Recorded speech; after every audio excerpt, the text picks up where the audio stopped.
In this particular lesson, we have two objectives: to prove and apply theorems about perpendicular bisectors, and to prove and apply theorems about angular bisectors. We'll do most of the proving in class, and today in our lesson we'll just go over how to apply the theorems of angle bisectors and perpendicular bisectors. So here what we have here is a line segment, and that line segment has endpoints here and here, so we can call this line segment AB. And for line segment AB, it says that the green line or line segment that's being drawn there is the perpendicular bisector of AB. So that gives us two conclusions that we can draw. We can draw one, the conclusion that I'm going to call that point in there, I'm going to call this point here M for the midpoint. So we can draw the conclusion that AM is congruent to MB by definition of a bisector. And then we can also say that that the angle there is a right angle. Okay, we don't have another letter. I guess I could put another letter on there. Let's call this C.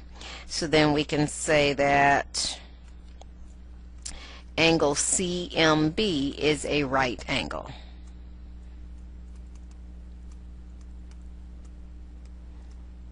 So that's the definition of a perpendicular bisector. It's perpendicular to the segment and it goes through the midpoint.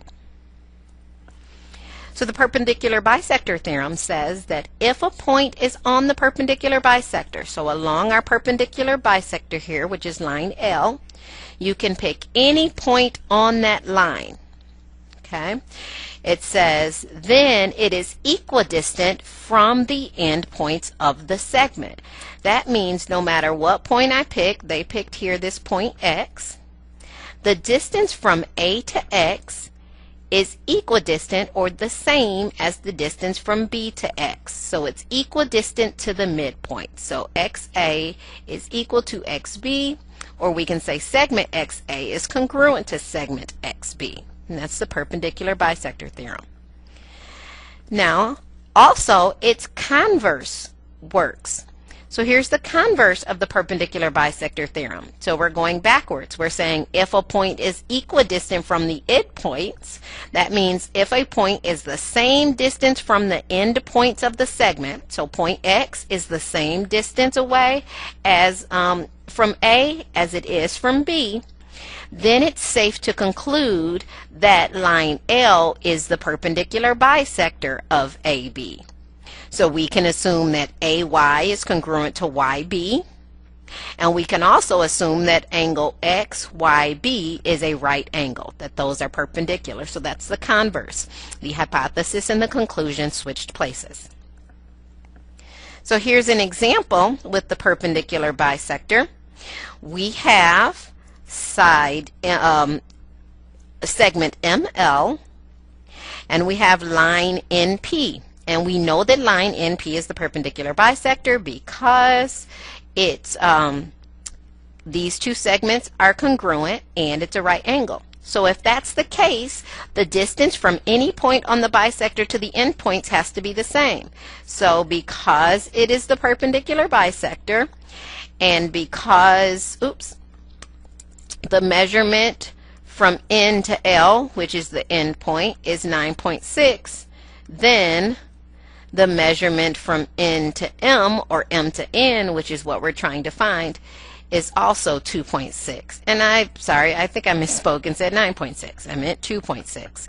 So if the distance from N to L is 2.6, and we know that NP is the perpendicular bisector, then the distance from N to M, or from M to N, also has to be 2.6 by the perpendicular bisector theorem.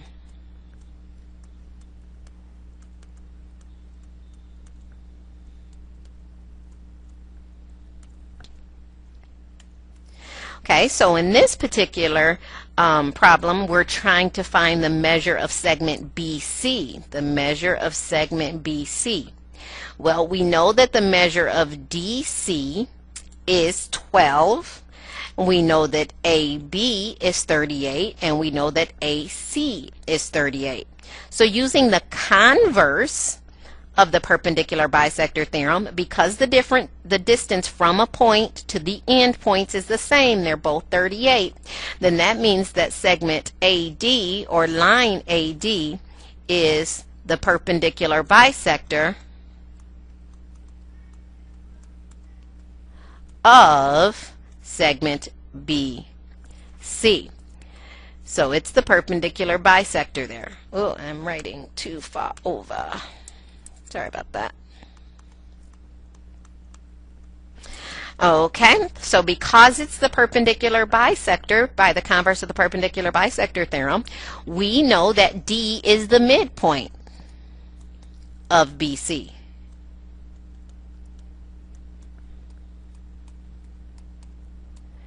So because D is the midpoint, then DC is going to be equal to BD. And DC is 12, which means BD is also 12. And then the length of BC all the way across then would have to be 24. If this one's 12 and that one's 12, then the distance from B to C is 24. So that used and applied the converse of the perpendicular bisector theorem. Okay, so here we want to find the measure of segment TU. So TU is here, but because we know that UW is the perpendicular bisector, then that means the distance from U to V has to be the same as the distance from U to T. So this is by the perpendicular bisector theorem. Segment UT is congruent to segment UV, which means that the length of UT is equal to the length of UV. So we can substitute in 3x plus 9 because that's UT, and that's equal to 7x minus 17 because that is UV. If we subtract 3x from both sides and then add 17 to both sides and then divide both sides by 4, 4 will go in there 6 times with 2 left over, so it's 6 1/2 or 6 2/4. Okay, so we found the measure of x. Now we have to find the measure of TU because that's where we're after. Well, TU is equal to 3x plus 9. So TU is equal to 3 times 6.5 plus 9. That'll give me 18 plus 1 1/2, 19.5 plus 9, which will be 28.5 units. So that's the measure of TU.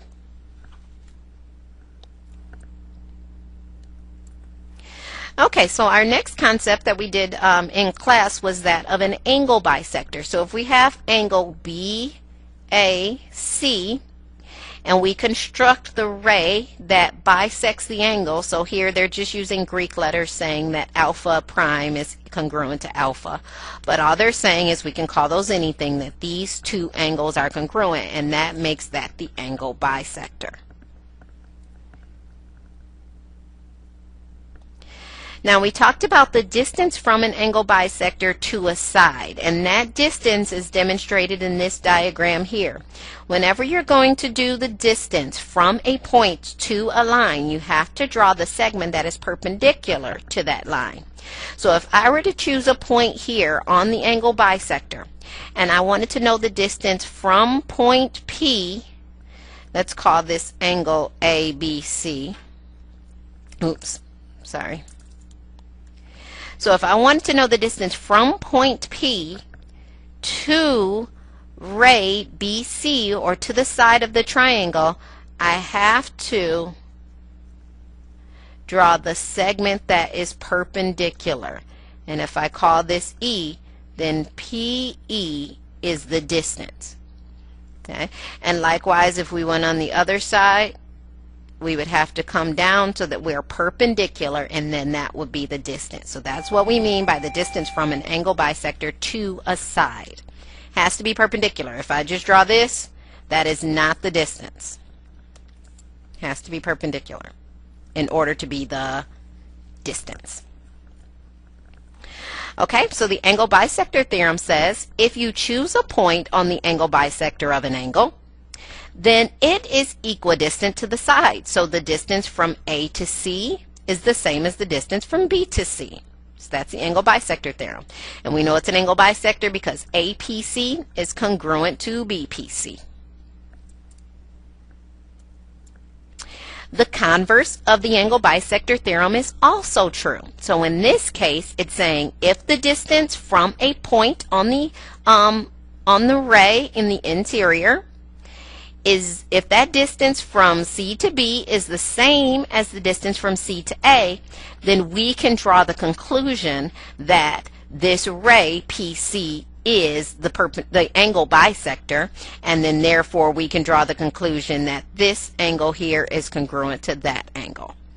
So the first one says if the point is on the angle bisector, then the distance from the point to the sides of the angle are equidistant.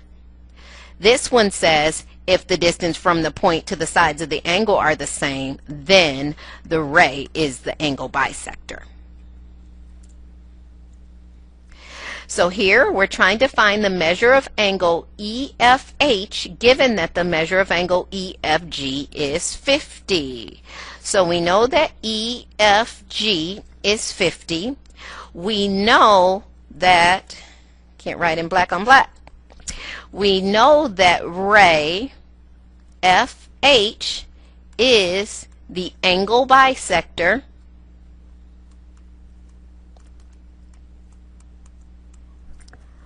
of angle EFG because the lengths from point H to each of the side are congruent. So by the converse of the angle bisector theorem, we know that FH is the angle bisector. So therefore, we know that angle EFH is congruent to angle GFH. And if angle EFG is 50, then that means the measure of angle EFH has to be half of that, or 25 degrees.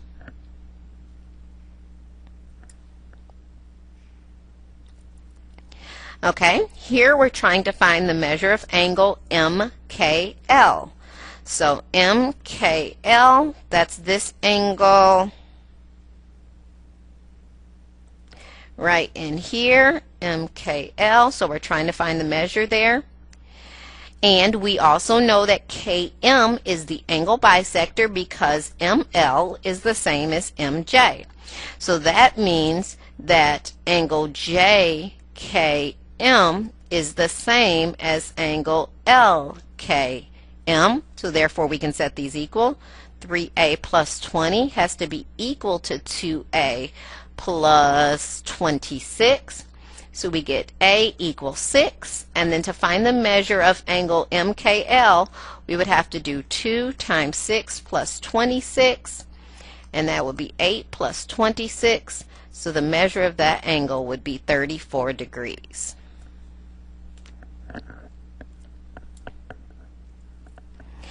Now here we're doing something a little bit different. We're going to combine what we know about algebra with what we know about geometry, and we're going to find the equation of the perpendicular bisector. It says write an equation in point slope form. So a reminder of what point slope form is. That is y minus y1 equals m times x minus x1. That's point slope form. So we are trying to find the equation of the perpendicular bisector of the segment with endpoints 6, -5, and 10, 1. So the first thing I'm going to do is plot those 2 points. So I'm going to use this color here.